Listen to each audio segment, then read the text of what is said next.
Hi friends, welcome to another movie review. I'm here as a friend to give you my thoughts on the latest movie I've watched either in theaters or maybe something I've watched while cozied up at home. If you're looking for my thoughts on a specific movie, let me know in the comments below, DM me on Instagram, or let me know on Spotify.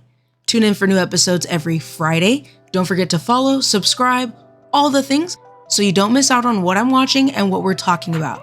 Now with that out of the way, let's get into today's episode.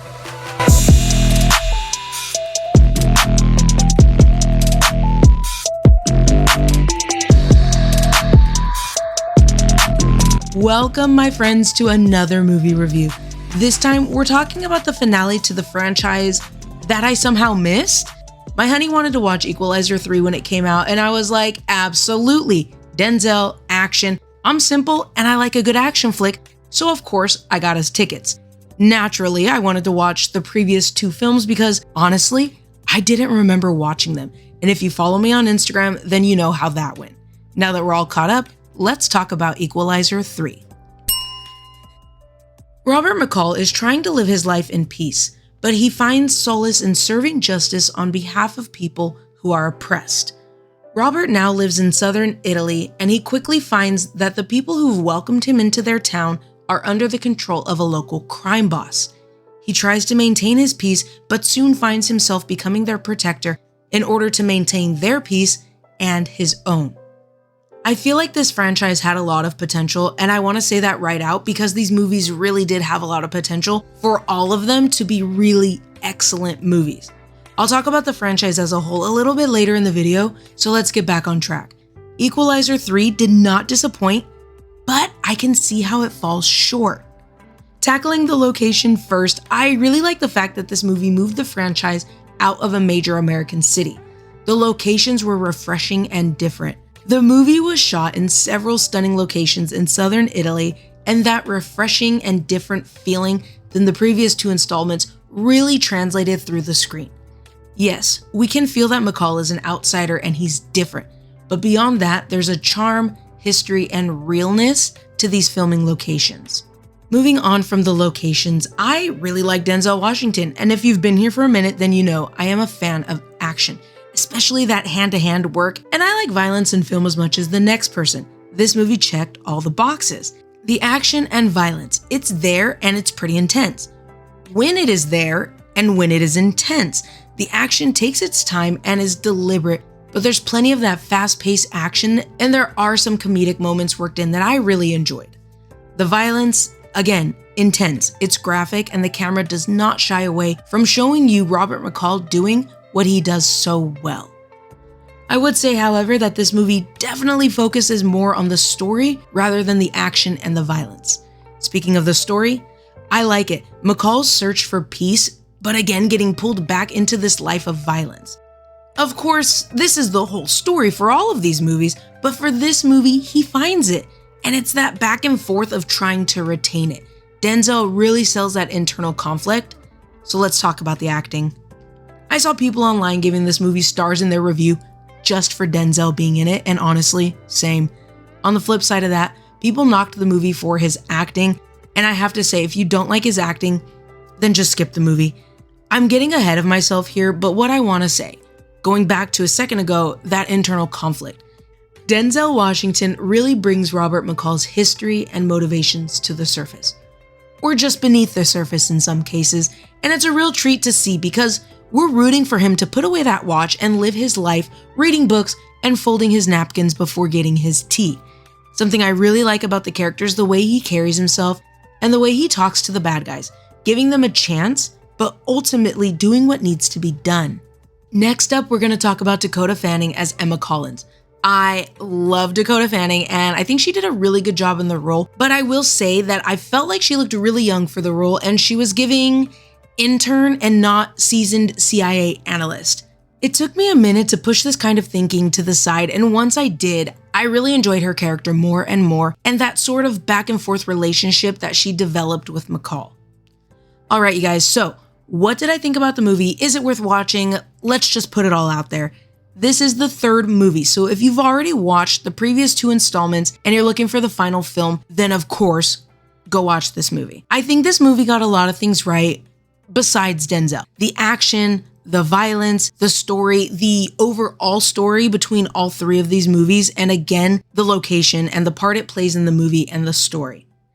This is a really easy franchise to get into. Going back to what I was saying at the top of the video, I thought I hadn't seen Equalizer and Equalizer 2. Much to my honey's annoyance, I'm sure when we started watching the first movie, I'm not gonna lie, I talked a lot because I was actually starting to remember a bunch of scenes and moments in that movie that totally revealed that I had definitely seen it before. The second installment was a whole other story. I'd never seen that movie before, which was a surprise to me because Pedro Pascal, but maybe this is a hot take.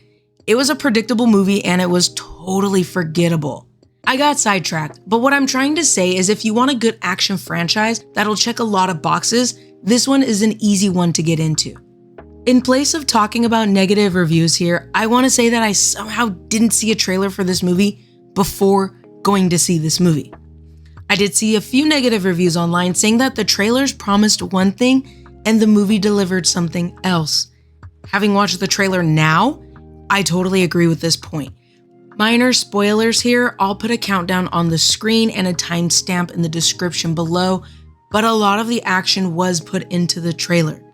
I did watch the Red Band trailer and it didn't show everything, but it showed quite a bit that would lead one to assume that the movie has more action than I would say it actually does.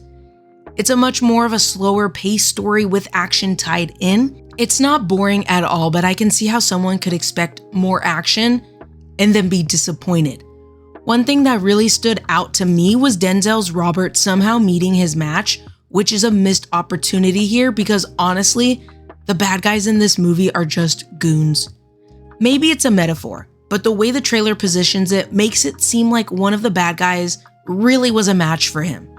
Alright movie fans, that brings us to the end of the video. If you're listening on the podcast, thank you very much. Check out the description below for a link to the podcast. If you're watching here on YouTube, leave the video a thumbs up if you like the video so I know you like the video. While you're down there, let me know, have you seen Equalizer 3 yet? If you saw the movie already, what did you think about it? I like the movie, I like the franchise, but there is an underwhelming element to it all. I wish this final movie really escalated the threat, something I had wanted to see throughout these movies. And it's funny because what I was calling it to my honey was like, he's equalizing, right? When he sets his watch and he's doing his thing with all, the close-up eye movements and all of that stuff and the cool action. He's equalizing. So I was telling my honey, I wanted somebody who could also equalize to kind of go toe-to-toe with him. And I think that would have been really cool to see. I know a bit ago I did put a spoiler warning, and what I had mentioned there, it just felt like a backslide in terms of what Robert was going up against, which was, again, underwhelming. And I think that's kind of what it makes it a little bit disappointing. Like I said, overall, it's a good story. I like these movies, but they could have been a lot better. And I say they, I don't mean I really do like the first movie, but the second movie, the third movie, and then overall could have been a lot better. I really like the first movie, and I think it's the strongest in the franchise. Like I said earlier, the second one is forgettable, but it had plenty of moments that I really, really liked. This third movie is visually fantastic. I really love the way it looks, and the locations are gorgeous and picturesque. They also upped the violence a bit in this one too, which is always appreciated. This movie is supposed to be the last one in the franchise, and it feels final because I know a lot of the times when they say like it's the last one, it doesn't ever feel like the last one. So yes, this does feel final, but I can definitely see them making more of these movies. But let me know your thoughts on the movie in the comments below. Thank you so much for hanging out with me and for catching today's episode. You can listen to new episodes every Friday. Make sure you subscribe on YouTube, follow on Spotify, all the things so you don't miss the next movie we're going to be talking about. Like I said in the last video, while I was on a break, I watched a bunch of movies that I'll drop in the description, so let me know if you want me to talk about any of those. We're slowly getting back on track. Besides Equalizer 3, I also watched Cobweb this past weekend, and friends, I have to say, Well, I'll say what I need to say in a podcast exclusive episode, which will be dropping next week, because the way I was just sitting on the couch yelling at the TV when the credits started rolling, you guys. In the meantime, and for the next few weeks, I'll be doing my best to prep for Saw 10, because you guys, I am 100% sure that I missed some movies along the way. We're going to try to fix that before that one comes out, so wish me luck because it is a lot of movies, and I'm not going to lie, it's really daunting. Moving on to the movies that I have tickets for, A Haunting in Venice. I'm really excited about this movie because if you've been here for a while, then you know that I like the mystery, whodunit stories, and while the previous installment, Death on the Nile, was predictable in the not good way, Murder on the Orient Express, on the other hand, is so good, and A Haunting in Venice looks fantastic. Hopefully taking that incredible mystery crime element and marrying it with a really solid haunting. We love a good haunting, and we love that stacked cast. After that one, I have tickets for The Exorcist Believer, which actually looks horrifying. If you've been here with me for a while, then you know I get scared pretty easily, and fun fact, I don't like possession movies. Yeah, despite being a horror fan, possession movies dealing with religion and churches really freak me out, so that'll be fun. Ooh, I don't know how I almost forgot to mention this movie because it has been on my mind for a minute now, and I had my honey watch the trailer yesterday night. I would say he was shook. So now you know that I don't like possession movies, but something I will forever love until the end of time, aliens. And I saw a trailer for the Hulu film No One Will Save You. I have no words. Home Invasion, which done right is immaculate. Home Invasion meets aliens. Y'all, watch the trailer. I put it in the description below because it is that good. Watch it and let's talk about it because this can go so wrong or it can go so right. And after seeing the trailer, we are definitely leaning towards so right, but we'll talk about that on the podcast at the end of the month. So I hope you'll join me here on YouTube and the podcast, especially for those exclusive episodes.